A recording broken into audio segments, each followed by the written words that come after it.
उन्होंने सिर्फ कान में उसको दो बातें कही। उसने कहा बात सुन, मुझे पता है कि आप लोग हमला करने चाह रहे हैं, पाकिस्तान का कुछ बचे ना बचे, इंडिया का मैंने कख नहीं बचने देना। पाकिस्तान तो दुनिया के खित्ते खित्ते में ही मुसलमान नजर आएंगे, हिंदू नजर नहीं आएगा। दोबारा एक रियासत है, हिंदू नजर नहीं आएगा, सफा हस्ती से मिटा के रख देंगे आप। कि पाकिस्तान के कप्तान से हाथ नहीं मिलाया, उसका जवाब इन्हें क्या मिला कि बांग्लादेश की टीम ने नहीं मिलाया। इंशाल्लाह नींदर तुम्हारे घर आके डालेंगे।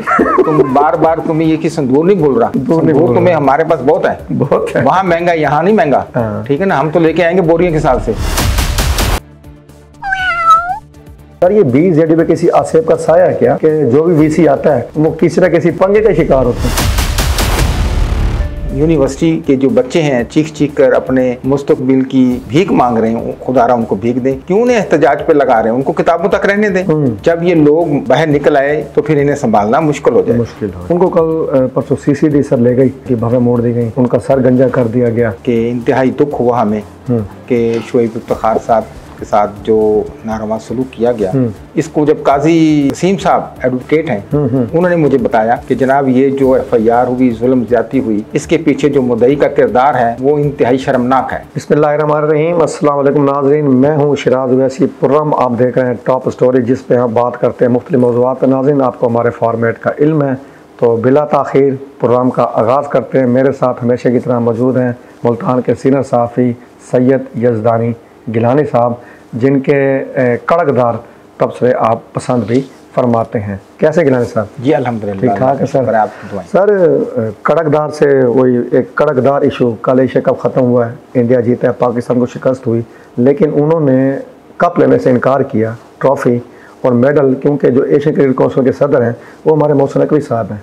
उन्होंने कहा जी हमने इनके हाथ से लेते, तो मोहसिन नकवी साहब ने भी ट्रॉफ़ी उठाई, वापस चले गए। उन्होंने कहा नहीं लेनी, ना लो, खसमानो खाओ, मैं भी नहीं देता। ये सर हो क्या रहा है? जेंटलमैन गेम और स्पोर्ट्समैन स्पिरिट भी यानी कि अमल दरामद नहीं किया जा रहा। बिस्मिल्लाहिर्रहमानिर्रहीम। वैसे सब बेहद शुक्रिया आपका। देखें बात यह है कि अब खेल के मैदान में भी सियासत शुरू हो गई। दर हकीकत ऐसा नहीं था। देखिए ना, इंडिया को वो दौर याद रखना चाहिए जब पाकिस्तान और इंडिया के दरमियान कशीदगी अरूज पर थी। बिल्कुल।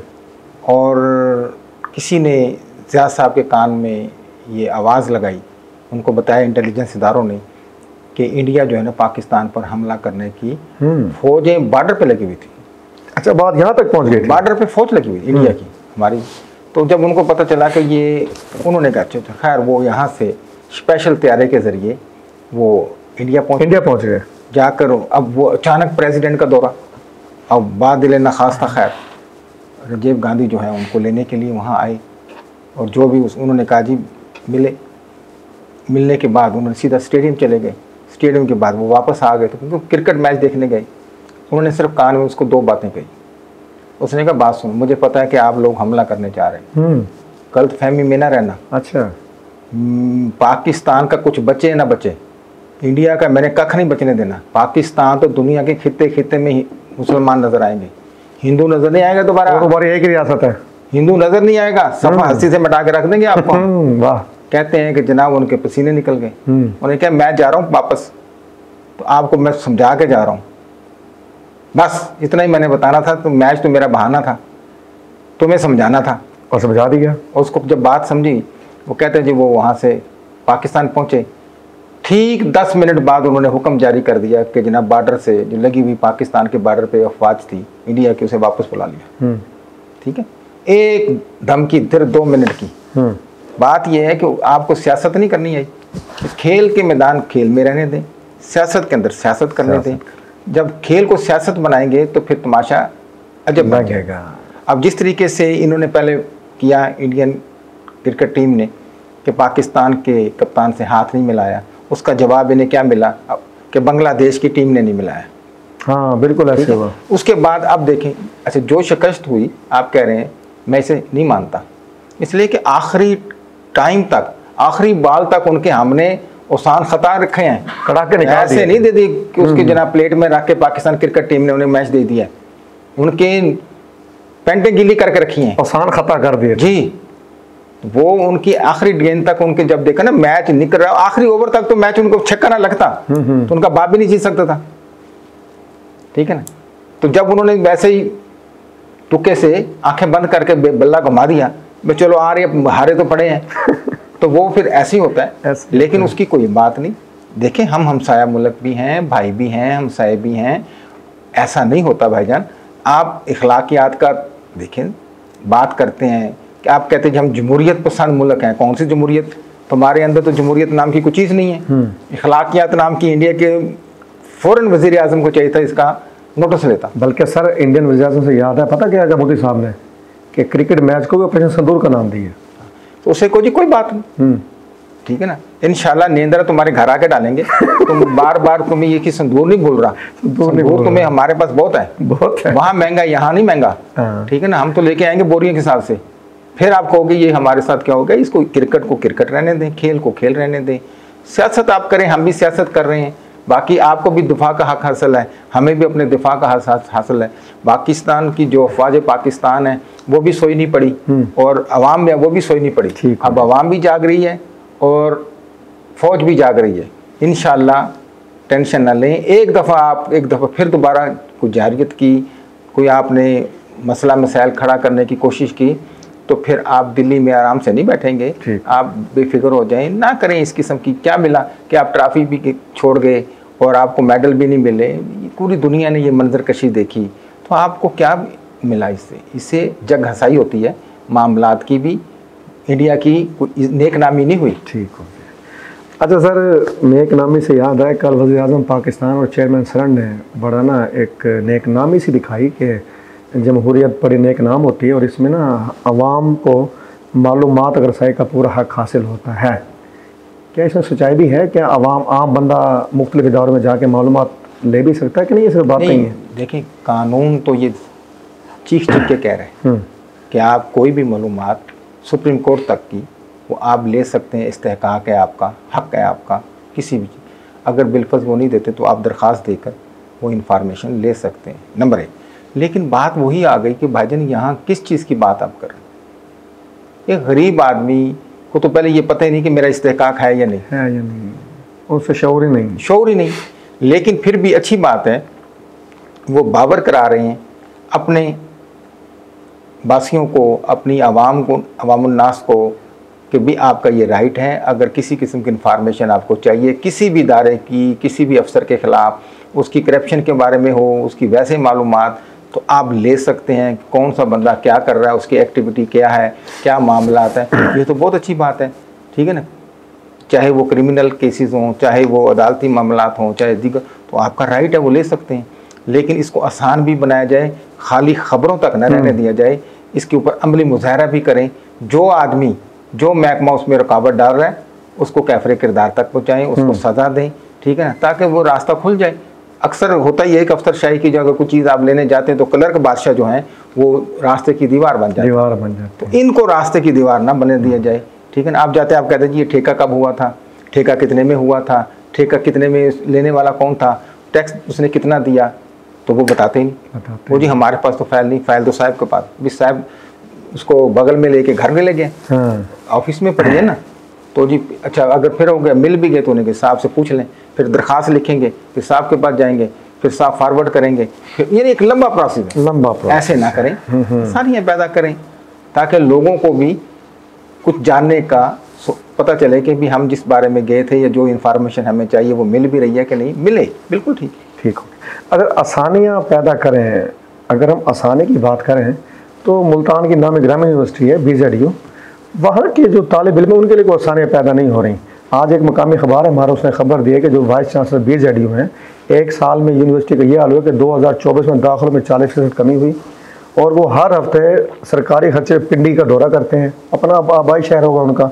और दूसरा, यूनिवर्सिटी के जितने बाग हैं वो सूख के तबाह हो चुके हैं। सिर्फ तालीमी मैदान में नहीं, एक जो इंफ्रास्ट्रक्चर है वहाँ भी कोई बेहतरी नहीं हो रही। सर ये BZU पे किसी आसेब का साया है क्या कि जो भी VC आता है वो किसी न किसी पंगे का शिकार होता है?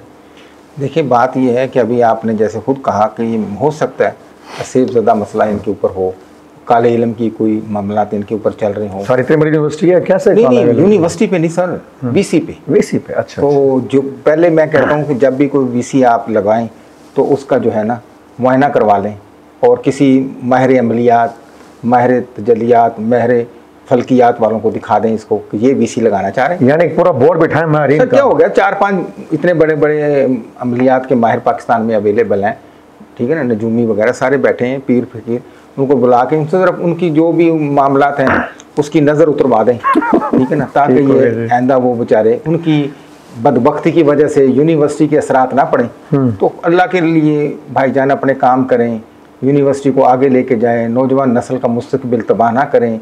खुदारा आप अगर ऐसा करेंगे तो फिर तारीख आपको याद नहीं रखेगी, तो तारीख आपको रसवा कर देगी, ठीक है ना। खुदा ने आज तक उस कौम की हालत नहीं बदली, ना हो जिसको ख्याल खुद अपनी हालत बदलने का। आप अपनी हालत भी बदलें और साथ बच्चों की हालत भी बदलें। अच्छा सर, फिर कोई तरीक़ाकार ना बदल लें, हम में माहिरीन बिठाएं जो नए वीसी हों, उनको अपार्टमेंट से पहले अपने पुराने बुला के हम इंटरव्यू कर लिया करें। सर बात फिर वही बात, देखिए मजाक से अपने हट कर भी ना, ये काबिल लोग हैं, ये कोई जाहिल लोग नहीं है। एक देखे ना, एक बंदा जो वीसी लग रहा है, बिल्कुल वो आम बंदा तो नहीं होगा, आम बंदा नहीं। मैं इनकी किसी सूरत भी इनकी काबिलियत को चैलेंज नहीं कर रहा, लेकिन खुदारा वो अपनी काबिलियत का नाजायज़ फ़ायदा ना उठाएं, नाजायज़ फ़ायदा ना उठाएं। कि देखिए ना, तो आपको चाहिए था कि ये बाग की रखवाली पर आपको बिठाया गया और आपने बाग को ही जो है ना उजाड़ के रख दिया। तो आप कैसे माली हैं, कैसे माली, ठीक है ना, आप कैसे, वो अच्छे माली नहीं है, तो आप उसके कस्टोडियन हैं, आप उसके रखवाले हैं यूनिवर्सिटी के, आप उसकी बेहतरी के लिए, नई नस्ल के बेहतरी के लिए, बच्चों के मुस्तकबिल के लिए ऐसे इक़दाम का अमली करें जिससे नई नस्ल खुश भी हो, तारीख़ भी आपको याद रखे, बच्चे भी याद रखें। सर यूनिवर्सिटी से चलते हैं दूसरी यूनिवर्सिटी, मुल्तान की एक और बड़ी मशहूर मारूफ एक कदीमी इदारा था एमर्सन कॉलेज, जिसे बाद यूनिवर्सिटी में बदला गया। उसके वीसी साहब के कारनामे तो सरकारी में जिक्र कर चुके हैं, इस्तीफ़ा दे दे, लेकिन उन्हें बाज़ाब्ता तौर पर नहीं हटाया गया। फिर उनके जो मुतय्यन का अमला है वो भी अभी तक वहीं मौजूद है। वहाँ के स्टूडेंट्स ने, तुलबा ने और अमले ने बाकायदा एहतजाजी तहरीक शुरू कर रखी है, एमर्सन यूनिवर्सिटी बचाओ तहरीक। यहाँ भी तमाशा लगा हुआ। सर ये हो क्या रहा तालीम के साथ? बात ये है कि देखें, जो उनकी बाकियात है ना पीसी साहब की, रमज़ान साहब की, जब तक आप उसको ख़त्म नहीं करेंगे सिलसिला चलता रहेगा, ये तो उनकी बाकियात काम करती रहेगी, ठीक है ना। जिसके सबब जो है ना मरीज बीमार हुआ, उसी अतार के लौंडे से वो दवाई ले रहे हैं। ये चीज़ खुलासा बयान कर दिया आपने। आप उस खुदारा इनकी जो बाकियात है उसको ख़त्म करें, नई टीम वहाँ पर तैनात करें, वीसी साहब जो आ रहे हैं उनको ये अख्तियारात दिए जाएं, और वहाँ पर जो उनके इस किस्म के उनके अलाकार थे, जो उनके सियाकारियों में उनके मामन थे, उनको तो मैं कहता हूँ फिलफौर जो है ना डिसमिस कर दिए जाए। अच्छा, मैं आपको बताऊँगा कि इस वक्त वहाँ कौन से क्लर्क और कौन से असातिज़ा, इंशाल्लाह आप अगले प्रोग्राम में, कि वो सियाकारियों में अरसा दराज से मुलविस हैं और जारी है सर अभी तक, अरसा दराज से मुलविस। ठीक हो गया, और इंशाल्लाह उनके नाम और उनकी शक्लें वो हम आवाम को इंशाल्लाह जल्द दिखा रहे हैं कि एमर्सन कॉलेज में, पहले वो कॉलेज था ना जी, तो एमर्सन कॉलेज के ये लोग जो उनकी क्या कारनामे थे, क्या तरीक़ाकार थे, ठीक है ना जी। और सलीम साहब जो थे, अंसारी साहब रहे, उनके दौर में क्या हुआ वगैरह वगैरह, वो सारी चीज़ें आपको डिटेल से इंशाल्लाह बताएंगे। लेकिन खुदारा उनकी बाक़ियात को गवर्नमेंट को चाहिए कि ख़त्म करें, और उन यूनिवर्सिटी के जो बच्चे हैं चीख चीख कर अपने मुस्तकबिल की भीख मांग रहे हैं, खुदारा उनको भीख दें, क्यों उन्हें एहतजाज पे लगा रहे हैं, उनको किताबों तक रहने दें। जब ये लोग बाहर निकल आए तो फिर इन्हें संभालना मुश्किल हो जाएगा। अच्छा सर, एक और ख़बर पे चलते हैं। आज के हमारे मुल्तान के एक मकामी अखबार में है कि मुल्तान के एक सहाफ़ी हैं शोएब इफ्तिखार साहब, वो क्राइम रिपोर्टर एसोसिएशन के सदर भी हैं, मौजूदा एक कौमी अखबार के साथ मुंसलिक हैं। उनको कल परसों CCD सर ले गई और बाकायदा उनके साथ एक तरह से गैर इंसानी सलूक किया गया, उनकी भवें मोड़ दी गई, उनका सर गंजा कर दिया गया, और जो मुद्दाई है उसके बारे में बाकायदा हक़ाइक़ आ चुके हैं कि वो तो बाकायदा आदी है, यानी इन तरह के मामलात में। सर ये इस मामले पे क्या तबसरा करेंगे आप? देखिए, बात यह है कि इंतहाई दुख हुआ हमें कि शोएब इफ्तिखार साहब के साथ जो नारवा सलूक किया गया। देखिए, अगर उन्होंने कोई गलती की, कुछ जुर्म उनसे सरजद हो गया, तो उसका ये मतलब तो नहीं है कि जो आपने किया या जो हमारी इंतज़ामिया करे या पुलिस को आप इतना CCD को चाहिए कि इस किस्म के अपनी रवायात को नाकायम करें जिससे लोगों के अंदर गमो गुस्सा पाया जाए, ठीक है। आप वो काम करें जिसके वो, ठीक है, अगर उसने कोई जुर्म किया है तो वो आप अदालत में पेश करें, वो उसको फेस करेगा। लेकिन इस किस्म की रवायात माजी में हुआ करती थी, जब अफसरशाही थी, जब अंग्रेज़ का दौर था, दीगर मामला थे, सर आज तो हम किस जगह बैठे हैं, कौन सी सदी में बैठे हैं। आज भी आप अगर इस किस्म की रवायत बर्दाश्त करें ना, अगर उसने कोई गलत चीज़ लिखी है या कोई मामला गलत हुए हैं तो उसको उसकी सज़ा मिलनी चाहिए। लेकिन जब कोई मामला ही नहीं है, अच्छा देखें जो मुद्दई है उसके ऊपर वो तो 50 FIRों के अंदर वो मुद्दई भी है, मुलज़म भी है। सर एक खाने वाल का बंदा है जी, कई पर्चों पे वो मुद्दई भी है। उसका तो मैं कहता हूँ कि शायद ये पेशा यही है कि लोगों पे FIR करवाना, और उसके ऊपर अपनी FIR बेशुमार हैं, बेशुमार मुकदमात हैं उसके ऊपर, ठीक है ना, वो हमारी नज़र से गुजरे। इसको जब काजी वसीम साहब एडवोकेट हैं, उन्होंने मुझे बताया कि जनाब ये जो FIR हुई, जुल्म ज्यादती हुई, इसके पीछे जो मुद्दई का किरदार है वो इंतहाई शर्मनाक है। ठीक है ना। अच्छा देखें कि अगर कोई मसला ऐसा हो भी गया तो ये कौन सा तरीकाकार है। अच्छा इनको खाने वाले का मुद्दई मिला, मुद्दई को धमकी दे रहा है, कोई मसले में साथ दे रहा है, जी मुझसे भत्ता मांग रहे हैं, मेरे से ये मांग रहे हैं, ओ भाई भत्ता ऐसे, इसका मतलब है कल को किसी साफी को उठा लेंगे, किसी और को मसले मसाइल में ले जाएंगे। तो सर साफी बरादरी इस वक्त कहाँ खड़ी है? सर साफी बरादरी इस वजह से इसलिए खड़ी है कि हम लोगों के भी कोई एक मसले मसाइल है, मसले मसाइल है, पसंद नापसंद है, ग्रुप बंदी हमारी है कि मैं उस ग्रुप को पसंद करता हूँ, ये उस ग्रुप को पसंद करते हैं, वो उसको पसंद करता है। मैं कहता हूँ कोई ग्रुप बंदी नहीं होनी चाहिए। ठीक है, अगर किसी मिसाल के तौर पर मुस्लिम नून का कोई MNA या पीपल्स पार्टी का कोई MNA गलत काम करता है तो क्या पूरी पीपल्स पार्टी की सजा भुगतेगी? नहीं, वही भुगतेगा ना। तो शुएब इफ्तिखार के साथ जो आपने नारमा सलूक किया, अगर उसने कोई जुर्म सरजद किया, 506 की क्या जुर्म, उसने अगर 506 जुर्म किया, धमकियां दी हैं या भत्ता वसूल किया है, तो उसके ऊपर आप उसके टेंड कर देंगे, आप उसकी मूछें साफ कर देंगे, ये उसकी शक्ल बदल देंगे, उसकी हिद्दत बदल देंगे। सर यहाँ पे रुकूंगा 2 मिनट के लिए, क्या कानून इस बात की इजाजत देता है? सर कानून कानून है कहाँ? हमारी वज़ीर आला पंजाब मोहतरमा मरियम नवाज साहबा को चाहिए कि फौरी तौर पे इस खबर का नोटिस लें, और जिन लोगों ने इस किस्म के कानून को हाथ में लिया है, मैं कानून को हाथ में लिया है, तो ज्यादती की उनके साथ, ठीक है ना, ये नहीं होना चाहिए था। वो पसंदीदा शख्सियत हैं, नॉर्मल मिजाज का इंसान है, अरसा दराज से फील्ड में शुएब साहब हैं, ठीक है, मैं उन्हें बड़े अच्छे करीब से जानता हूँ, उनका करैक्टर बहुत अच्छा है, उनका किरदार बहुत अच्छा है, माजी बड़ा शानदार है।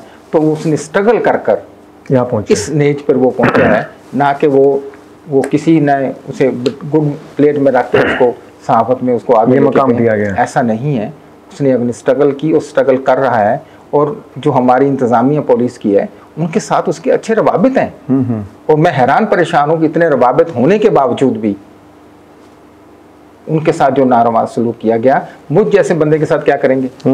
तो लिहाजा खुदारा CCD को चाहिए कि वो अपने चेहरे पे लगे दाग को धोएं, इस किस्म की एक्टिविटी ना करें जिससे लोगों के अंदर कल को शर्मिंदगी भी हो। हमें खुद आपकी दबदफा करते हैं, हम आपके एडिशन निकालते हैं, हम आपके इंटरव्यूज करते हैं, तो हम आपकी नेक नामी के लिए आप खड़े हो जाते हैं ना। तो आप भी सहाफियों की नेक नामी में अगर उससे कोई कोताही सरदर्द हुई भी है तो आप उसे कहें भाई ये आप इसको ये ठीक करें, तो आप पार्टी बन के ना ठीक है ना। खुदारा आपको ये चाहिए। मैं तो CCD के तमाम अफसरान से मेरी दरख्वास्त है कि इसको देखें, और जिन लोगों ने भी ये किया और जिस बंदे ने मुद्दई बना है आप उसकी भी ज़रा इंटरोगेशन कर लें, उसका करैक्टर भी देख लें, वो मशकूक क्यों है। ठीक हो गया जी। अच्छा सर, मशकूक एक और मामला सामने आया है। मुल्तान के एक बहुत बड़े सनतकार हैं, उनके गोदाम से पैरा फोर्स ने छापा मारा था, 95,000 मैट्रिक टन गंदम बरामद की थी। अगर वो गंदम मार्केट में आ जाती तो गंदम की मार्केट मुस्तहकम हो जाती। लेकिन अब क्या हो गया है कि कुछ ब्यूरोक्रेसी या इंतज़ामिया के कुछ लोग बीच में आए हैं, सरकार हरकत में आई है, और वो गंदम सर जो वापस कर दी गई उसे। बात यह है कि ये जो जिस फ्लोर मिल की गंदम पकड़ी गई थी, ये मामूली आदमी नहीं है। अच्छा, बासर आदमी है, ठीक है ना। कभी ये मासूफ चीनी चोरी में पकड़े गए, स्टॉक किया इन्होंने, कभी गैस चोरी में पकड़े गए, कभी टैक्स चोरी में है। तो ये इनका अपना एक माशाल्लाह ट्रैक रिकॉर्ड है, हॉबी इनकी। तो अब इनकी गंदम, लेकिन ये भी मैं बताता चलूँ, एशिया की अच्छी बड़ी तगड़ी फ्लोर मिल इन्होंने बनाई, उसमें मैदा शादा इन्हें ज़रूरत होता है बिस्कुट के लिए, तो इस वजह से इन्होंने वो स्टॉक की, ठीक है ना। उन्हें पता था कि जी ज़ाहिर उनका एक कारोबार है, उस वजह से उन्हें अच्छी क्वालिटी का मैदा चाहिए होता है जो उनकी बिस्कुट फैक्ट्री में और वगैरह वगैरह इस्तेमाल होता है। लेकिन जब इतनी मिकदार अगर उनके वो लाइसेंस पे नहीं थी तो उन्होंने स्टॉक की हुई थी, तो अगर वो गैर कानूनी थी तो पकड़ ली, और अगर गैर कानूनी नहीं थी तो फिर उसे क्यों अरेस्ट किया गया, कदम क्यों उठाई गई वहाँ से? ठीक हो गया। देखो ना, दो म्यार है ना। तो जिन लोगों ने ज्यादती की उनके साथ तो बिल्कुल गलत किया, उनको उनका अंजाम गलत होना चाहिए। लेकिन अगर बिलफर्ज ऐसा नहीं है तो फिर उन लोगों का मुहासबा होना चाहिए जो इन लोगों ने अब दे दी, जो सहूलतकार बने थे, जो सहूलतकार। तो खुदारा सहूलतकार ना बने, उसको बीच में रहने दें मामलात को, और आवाम को भी कुछ रिलीफ मिले, इंतज़ामिया को भी चाहिए, दीगर लोगों को भी चाहिए कि इस मामले को बरीक बीनी से देखें। ठीक हो। बहुत शुक्रिया इज़हार साहब, ये थे जो इन मामला में हमें आपसे गुफ्तगू की और अपने सैर हासिल तबसरा दिया। नाज़रीन, ये था हमारा आज का प्रोग्राम टॉप स्टोरी। उम्मीद है कि आपको जो आज की ख़बरें हैं उनके पीछे जो पश्चिम पर्दा हक़ाइक़ हैं उनके बारे में आगाही हासिल हो गई होगी। कल नए प्रोग्राम में नए ख़बरों, नए तबसरों, नए तज्ज़ियात के साथ आपके सामने हाज़िर खिदमत होंगे। आपकी राय के मुंतज़िर रहेंगे। इजाज़त दीजिए। अल्लाह हाफ़िज़।